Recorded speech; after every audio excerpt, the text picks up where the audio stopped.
The Outcast and Other Dark Tales by E.F. Benson, edited by Mike Ashley and read by Ben Onwukwe, John Telfer and David Thorpe. The moral right of the author has been asserted. This performance is owned by Isis Audio. Introduction. The true golden age of the ghost story is not the High Victorian era, as we may first think. That is the period in which the ghost story was developed, its key features explored, and the atmospheric imagery scratched out on the sands of imagination. We owe much to those early writers: Bulwer Lytton, Mary Molesworth, Charlotte Riddell, Sheridan Le Fanu, and many more.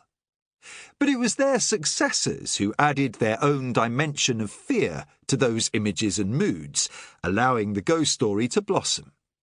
From the 1890s and early 1900s, the ghost story matured into its full bloom in the 1920s.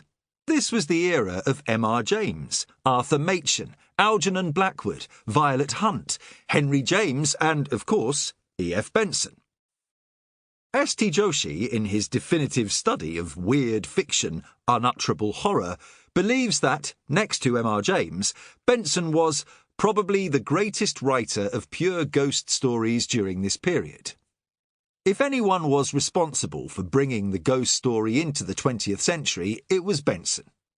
He enjoyed finding thrills and horrors amongst new inventions, such as cars, telephones, and the wireless. One can but wonder what horrors he would have evoked with the computer. Although he was as adept at the haunted house story as anyone, he liked to add a new dimension, sometimes light-hearted, but more often menacingly sinister. Not for him the flimsy spectre of draperies, when instead he could have a phantom with its throat cut. Not for him a ghost emerging in the darkness, when one can be as frightening in broad daylight. And not for him the restfulness of the grave, when the earth itself won't accept the dead. Benson delighted in twisting every idea and image and exploring the unexpected.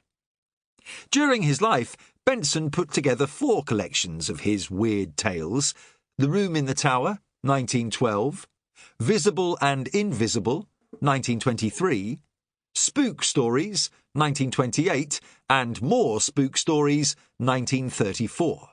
But he had been writing such stories since 1896 and continued almost to his death in 1940. Sample complete. Ready to continue?